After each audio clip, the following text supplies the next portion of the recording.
Greetings, M squared, and we're going to learn another exponent rule. This one's the multiplication rule. So what you need to notice here is that I'm multiplying two things that have the same base, both x and x. If the base is not the same, I cannot use this rule. So make sure your bases are the same.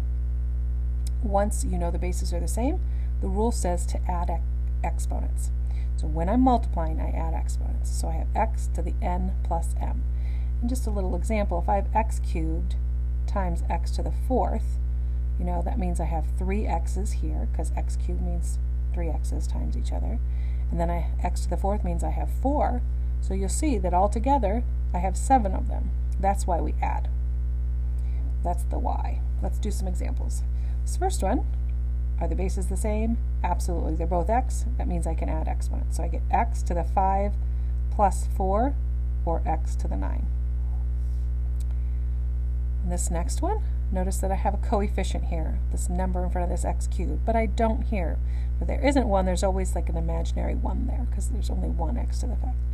So 2 times 1 is 2, and these are the same base, so I can add their exponents. So I get 2x to the 8th.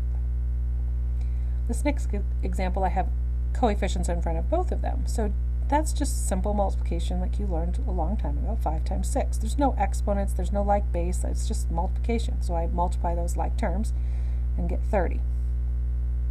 X squared, there's nothing like it over here. There's no x to some power, so I have to just simply put that down since it doesn't have any like terms where I can add the exponents. But the y's do. Y cubed times y to the 6th, I would add those exponents because the bases are the same. And I get x to the 8th. Here I have 3 different ones, so I'm going to what I like to do is just take the coefficients first. What's negative 2 times 3?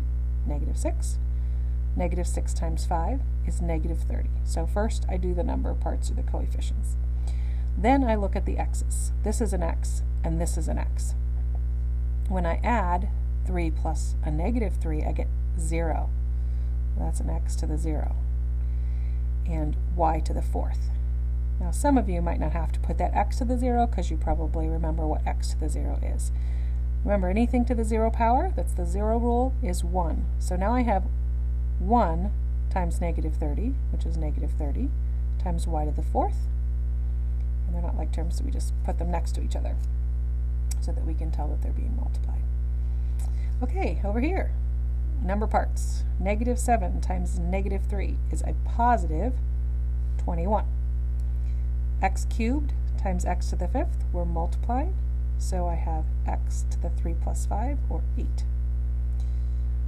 Y to the 4th times y to the negative 2, I add exponents, and 4 plus a negative 2 is 2.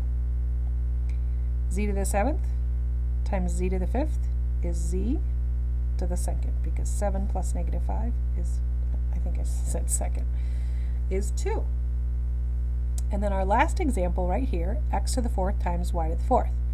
What do you think that is? Hopefully you did not add the exponents, because you remember, you have to have like bases. These are not like bases. So this is the answer. It's kind of like if I say, what's x plus y? Well, they're not like terms, so x plus y is the answer. Remember, you could only use this adding exponents if you're multiplying and if the bases are the same. So don't forget that. And this is M squared, signing out.